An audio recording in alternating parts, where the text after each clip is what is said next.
Career Jobs podcast show. I'm your host Fahad JobsWala, and I'm student and interview captain at Rehan School Online Academy. I welcome to all of you with another amazing conversation. As I always try to bring amazing conversations and important topics which we overestimate in our life. We really do. We overestimate the important topics, and we do take care of the um, not the topics which are not really important. We often like consider them as important. Although I try to, bring an amazing and very important topic for our today's conversation as well. But you know, before that, I'll try to explore Amy's life journeys, her professional and personal life journey. She's really a wonderful woman, with a kind heart, and she's really a powerful woman as well. So today we are honored to welcome Amy Walz, a dynamic force of compassion and creativity. Mm, Amy is the founder of Amy's Cherished Events, where she turns life's most meaningful moments into unforgettable celebrations. With nearly 30 years of experience in the medical field, she brings a deep sense of care and attention to every detail. Beyond event planning, Amy is a passionate mental health advocate, having founded the nonprofit You're Not Alone, which focuses on breaking the stigma around mental illness through therapy dog programs and peer mentorship. Amy's journey reflects resilience, purpose, and a true dedication to uplifting others. mm, And just right before this live conversation, we were talking about the pets, that we have fear of animals, of pets. We have a very long distance between ourselves and between pets, which we don't have to have that. Pets are the source of removing the anxiety from our life, removing the depression. mhm, Whenever we feel depressed and you know like full of tension, we should we should take a cat to the home. We should bring the cat at home, and we should mhm, like start wiggling and start feeding them. You will notice in some minutes your depression and your anxiety will be removed in some minutes, and mhm, you will be thinking that before that I was very depressed and I was feeling that and that, and just bringing the cat, after bringing the cat, I'm feeling very comfortable. So we'll talk on that mhm. topic as well, because I do think that it is very important. But so Amy, how are you, and welcome to the show. I am good. Thank you for having me. Appreciate it. Thank you so much. So Amy, what is your story, how you started your nonprofit, and how you became Amy Thielsen Walz. All right. Well, my story is um, kind of long, but I also want to warn you that there may be a few triggers that might happen in my story. So I want to be truthful about that and upfront. But I created You're Not Alone, which is a mental health nonprofit here outside of Monticello, Minnesota, in the US, because of our family history. Um, Back in 2005, I had been living 18 out of my 36 years of life struggling with anxiety and depression, but always having a smile on my face. So no one knew the struggles I was facing except those living in my home. I had three children under the age of 4, so I was a very busy mom. And I worked from home as a medical transcriptionist. So I always worked from home and never had daycare for my children. So I had a very busy life. And unfortunately, my anxiety and depression became very visible, became anorexic. So when people have mental illness, a lot of people have like what is the thing you go to? What is your crutch, we would say. Some people drink, some people do drugs, some people gamble, Some people binge watch to just forget about life. They watch Netflix for hours on end. And mine was how little can I eat and how much can I exercise? So I got help back in 2005 when my kids were teenagers, middle school age. And in 2007, we had a very scary episode where our 11-year-old son attempted to take his life in front of his 9-year-old little brother, who was his world.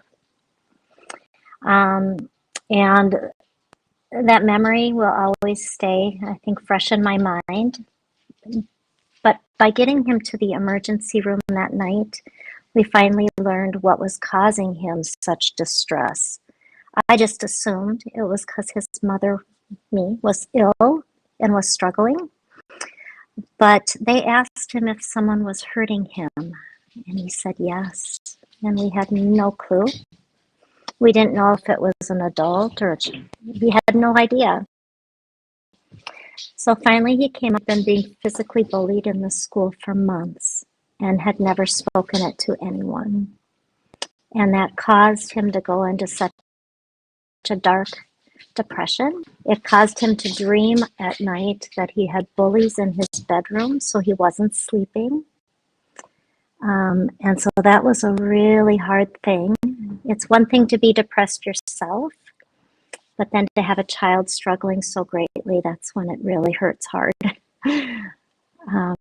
So he did a lot of inpatient. He went inpatient and did some therapy outpatient. But honestly, what 11-year-old boy likes to talk about their feelings, right? So he did not do well in therapy. And the therapist said, I have a recommendation, and I think you should think about getting him a dog. So I had been a very much a perfectionist. I don't know if you know what that, where you're just, your house is clean, everything is in place. And I thought, oh, dog hair in my house, how is that going to work? But I was kind of at the bottom, rock bottom, and I thought something has to help us. We got to meet a puppy. Our friends had puppies, and we met them when they were 6 hours old. There was 10 puppies born, and they were Labrador dog, but they were, itty bitty, just little tiny puppies. And they allowed us to visit every day. And for those of you that have never had a pet, the thing that we really is that they give unconditional love. We all need more unconditional love in our lives. And so that's why dogs and cats, bunnies, whatever pet a person has, they love you no matter what. And you don't have to do anything to receive their love. So we had that pup for 12 years. Her name was Lily, Ray of Hope, because if you have hope for the future, then you have a future. And she got us through a lot of years with our son, going through high school and college, but she helped all 5 of us in different ways. We were pretty dysfunctional, if you can imagine, 2 people out of 5 that had depression and anxiety. And then we realized the other 3 people in our family also suffered from anxiety that had never been addressed. They all just thought we were nervous people.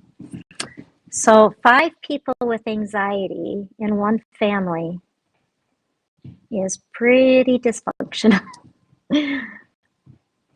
But by building our family back around this unconditional love of this dog and how she made us feel is what changed the direction of our life and changed the direction of my career and my future. I'll stop talking if you have any Exactly. questions.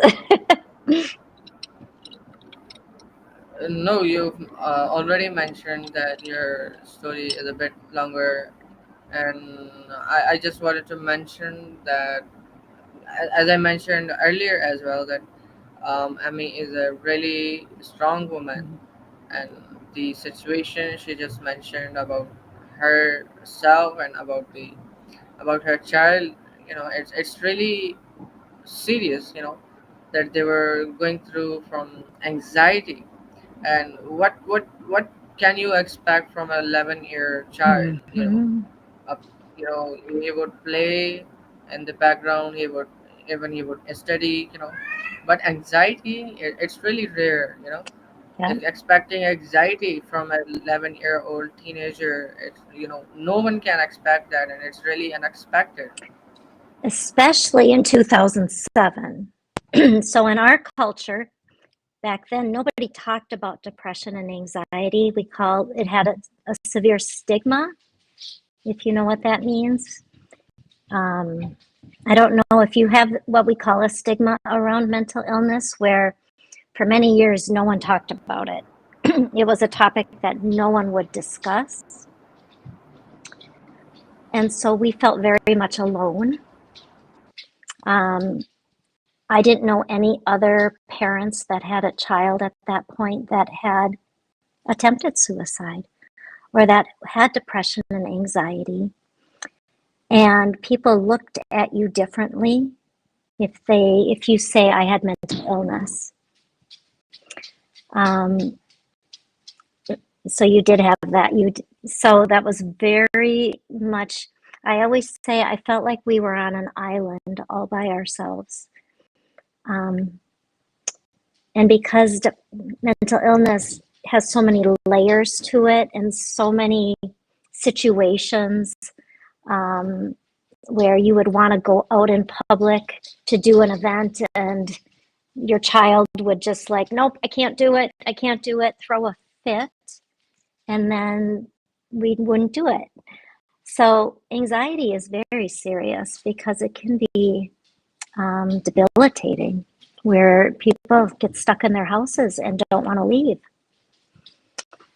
So there's lots of levels of anxiety and depression.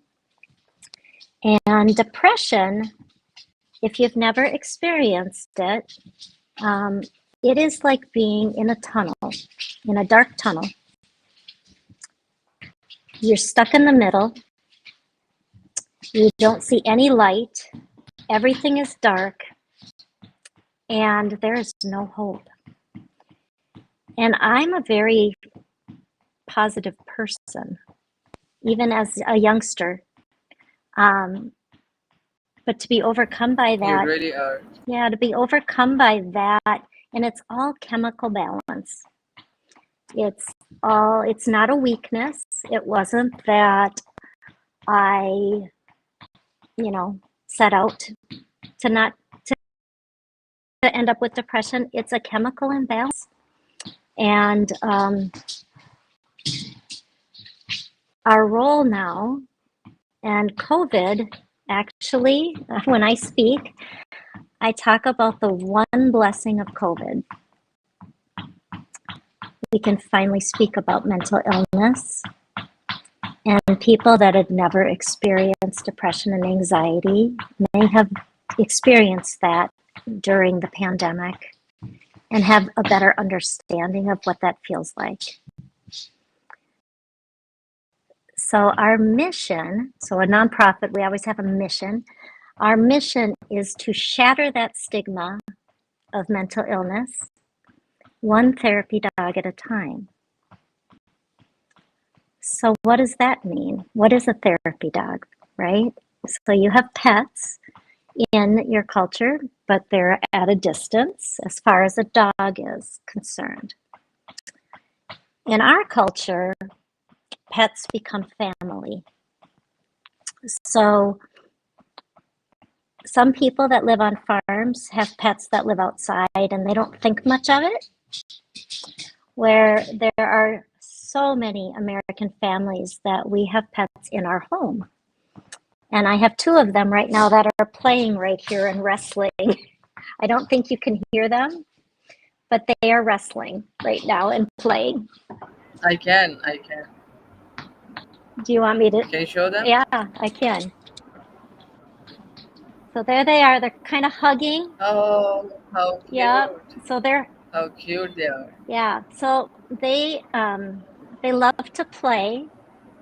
Um, but yeah. So one Willow is the one that I talk about the most. She is 5.5, and Spirit, the little black one, is 3. Almost, I think, almost 3. Um, yeah. And so they become like our babies. I know that sounds strange, probably in your culture. Um, our children are all grown and gone. As you can see, they all are married on my wall. There's the big pictures of them. And so these 2 pups in our family are kind of our kiddos, our children.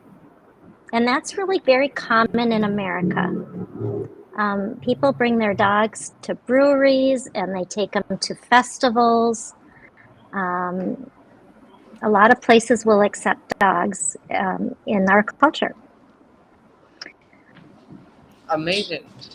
You know, like I really like how you adopted this thing in your culture, and I would say the person who don't have pet the dog, he is not completely American national.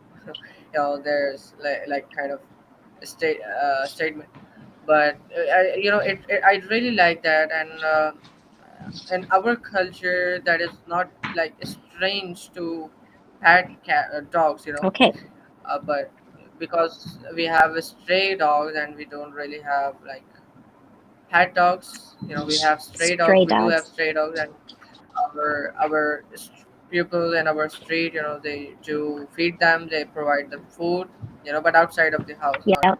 they don't let them in come into the house because they creates mess everywhere. As you've Oh, mentioned, yes. as being a perfection, perfect. What was that? A perfect Perfectionist. man, woman, Perfectionist. perfectionist, Yep. perfectionist. There you go. My mother is my mother has same mindset, Mm-hmm.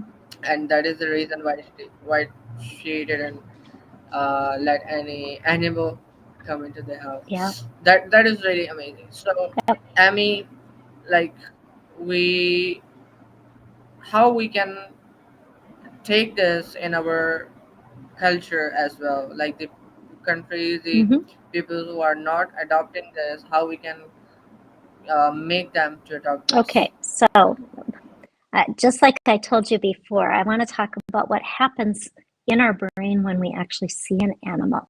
Now, I know that some of you have fear of animals, but really what goes off in your brain is called oxytocin, and it's a hormone, it's a happy hormone.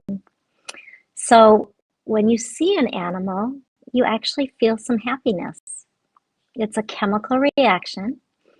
And then if you have the opportunity to sit and pet your animal, whether it's a cat or whatever, just that petting of an animal, your blood pressure and your pulse slow down and you feel more comfortable. And that's why animals are so good for people that have anxiety. Just having a dog lay on your lap, that weight makes you feel safer. So that's a real interesting, that's one way, a technique that people that have anxiety, that have animals in their home, if they can get their animal to lay on them, it's a real comforting feeling. Just like we have what are called like a weighted blanket. You heard of that before? A blanket that you lay under, but it's heavy. Yeah, It's the same I'm familiar. concept of having a pet lay on you. And so when you get around the opportunity to be around animals, it's not even in your control of how you're feeling. It's actually a chemical thing. So what we do is we will bring a therapy dog. Now, a therapy dog is a pet that the owner has trained them to be exceptionally well behaved. They can handle loud noises. They can handle busyness of a lot of children, a lot of people. They go into hospitals and help support patients. So they're used to wheelchairs and walkers, and that they can just keep their calm and not get worked up. So we have to take a test with our dog to be certified as a therapy dog. So if you can introduce a therapy dog and its handler, so the human is the handler, into a school setting where kids come from all different backgrounds of life. Some come from broken families, some come, from many different, we all have our different lives at home, but they come together in school to learn, but are struggling. Some at the age of 8 already, 7 years old, have anxiety and depression in our society. Now, I don't know if that's in your Like, society, but it is in ours. it, like I would say, our world is going to be in such way that our 7 and 8 years old children are being in anxiety. That is the world. I would say that is the our surroundings Yes. are in that way. So is Because if we, your in your country too? yeah, exactly, there would be. I didn't face or see such cases by myself, but there would be such cases. Yeah, so the first time I worked typically with what we call middle school, which are sixth, seventh, and eighth graders. So they're between the ages of 11 and 14. Okay, so that's the age range I typically work with. But I went into a younger school where the kids were 7 to 10. And I thought, well, I can't use the words anxiety and depression because they don't know that. So I used the words sadness and nervousness. And I had a little third grader, so an 8-year-old little girl, say to me, "You mean depression and anxiety, right?" So they know these terms already. They're learning about them, which is good that they're being taught all these social emotional skills to deal with this. But I was really surprised. And I thought it is really, really sad. Um, Something I heard about a year ago was that parents need to children as young as 7 and 8 years old about not harming themselves when they're angry or sad. And that just breaks my Exactly, heart. totally agree. Um, but we have found a way by coming in and creating small groups, so maybe 6 to 12 kids in a group for 15 minutes. And they all have time to pet the dog. We sit in a circle and they get to all pet the dog if they want. They don't. And then that dog, my Willow, I put her and she'll lay down in the group, and the kids can just pet on her and they start to calm down. And you'd be amazed at the things that children and adults share with you in that setting because they feel so calm. They feel the unconditional love, and the handler always has an empathetic heart, which means they're very caring. So by creating that environment, kids that are struggling that haven't shared it with anyone, a lot of times share it with us. So It can really help. you know it can create a big impact in this world. We have now electronic devices, and like we should have we shouldn't blame electronic devices every time for this. Like but there's not. always electronic devices.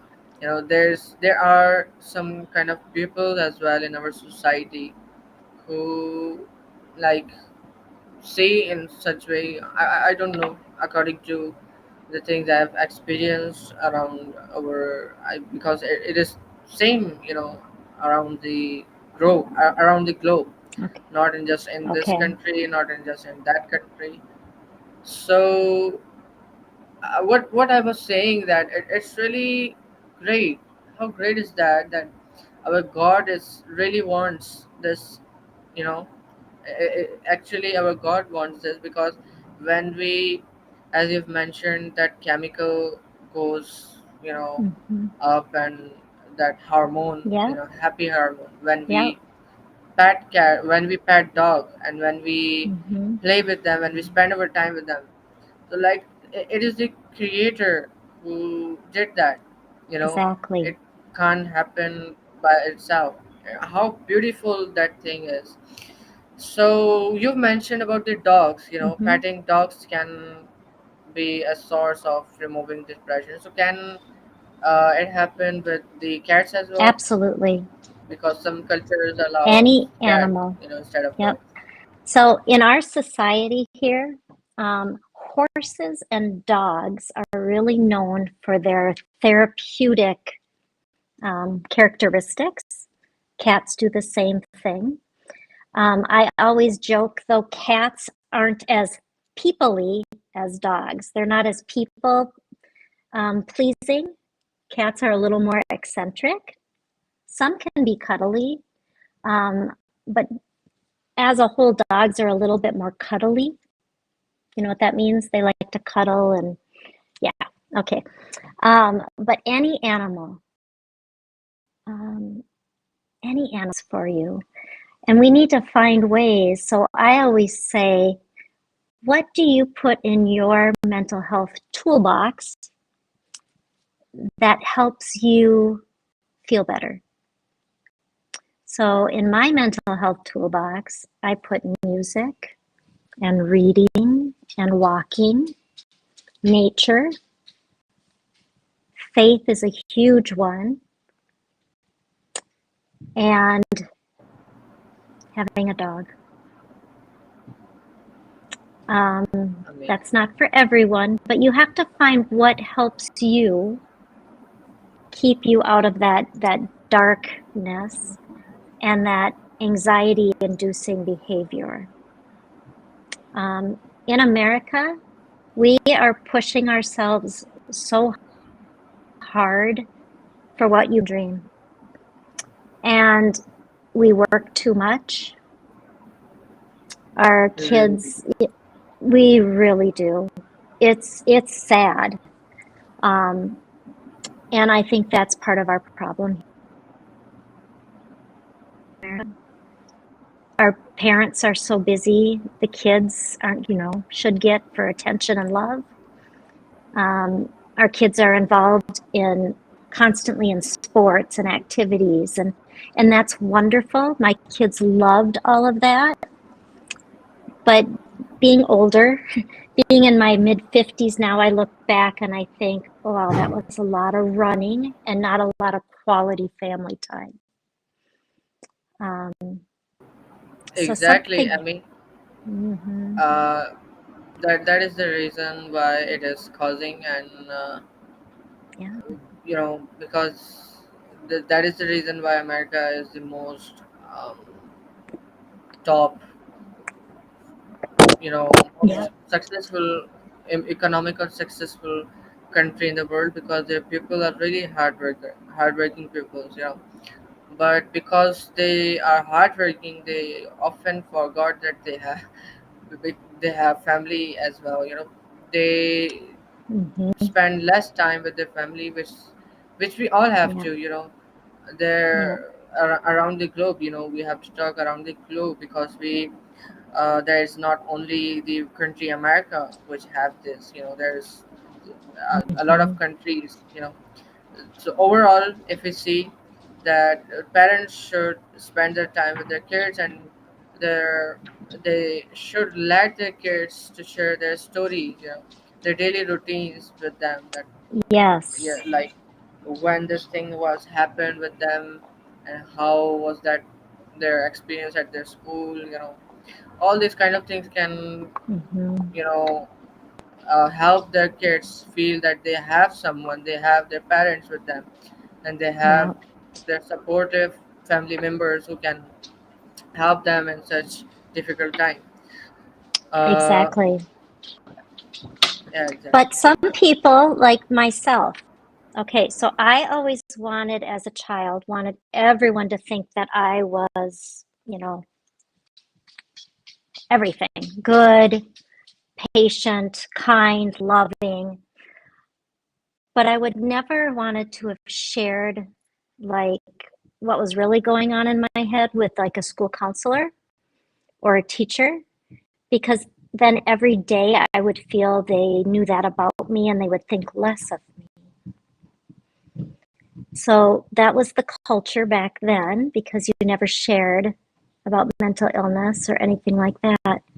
Well, what happens is there's a lot of kids that still feel that way, but because we're creating this calm environment, they feel comfortable talking to us.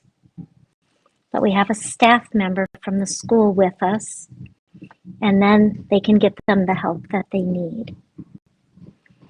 Um, we are volunteers, so we are not employed by the school. We don't get paid. We can't charge the schools for our services, so everything we do in the public is free, um, Amazing. which which is really wonderful, because Wonderful. school budgets, they have so many things they have to pay for, and why should this be one of them? And I Hmm. think that's why we've had such huge success in the last 2 years. So let me give you a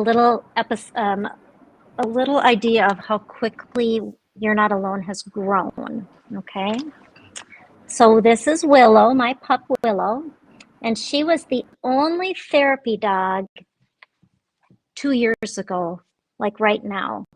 May of 23, 2023 is when we started expanding.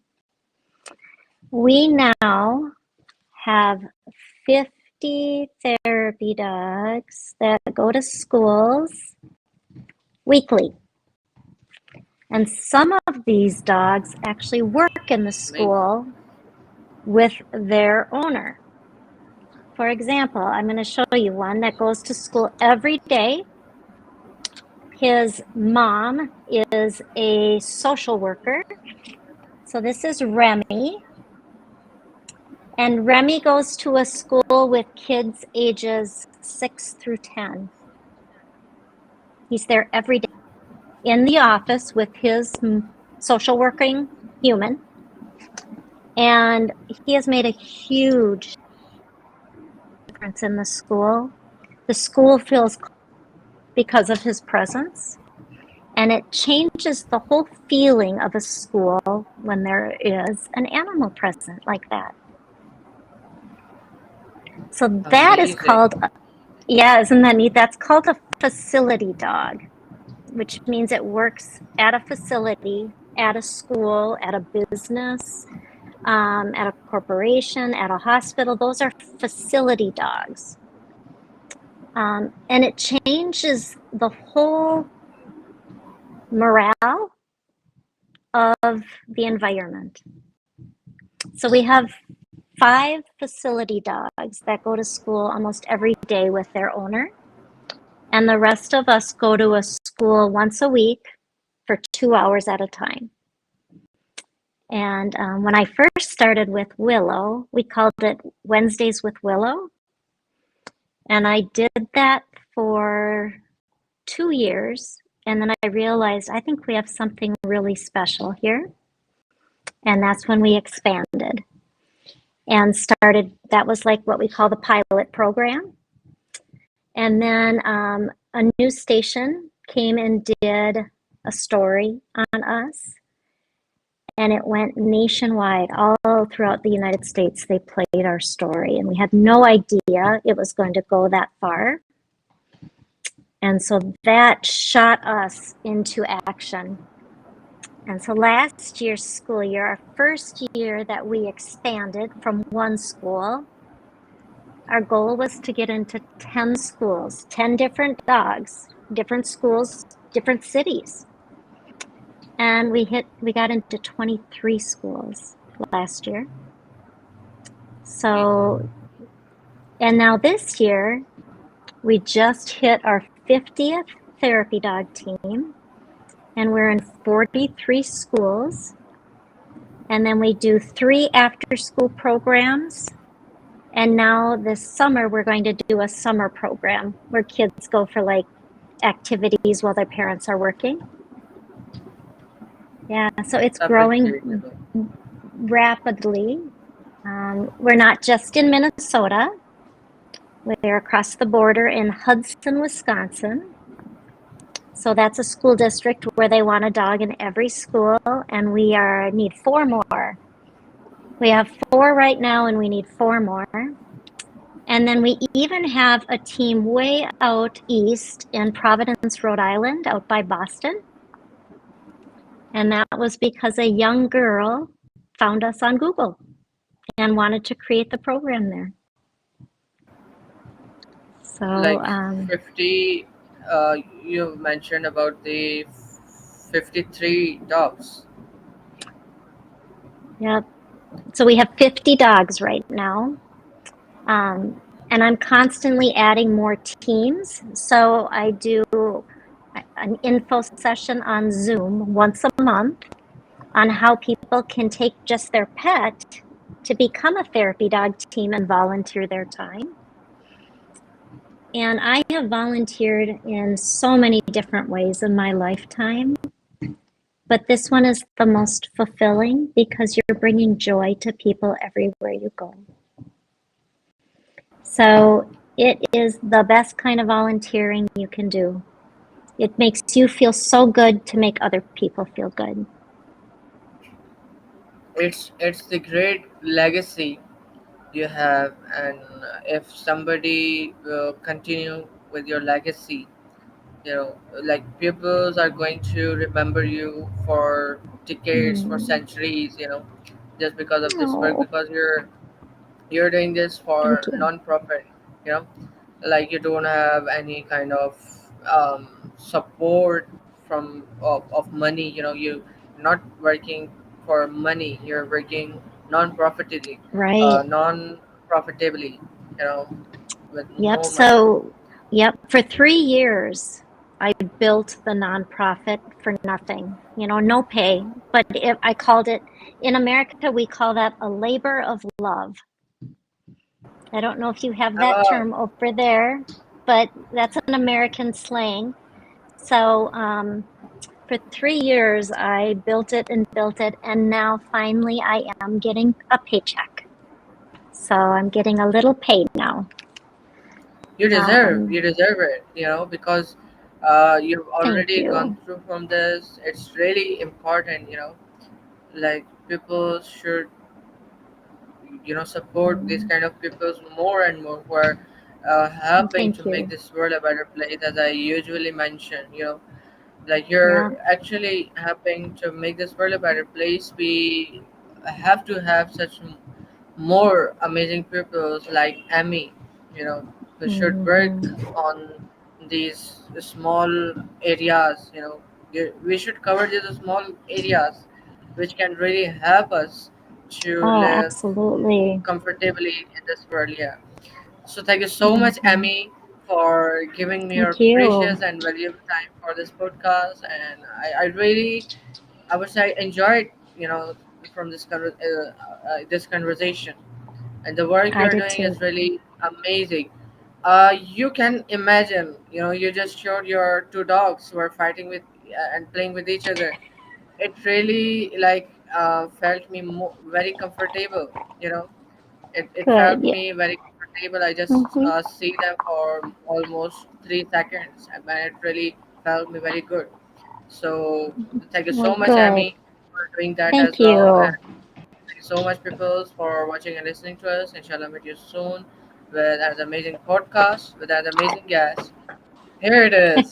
Hello. There's Spirit. You can tell we're Yeah. almost done.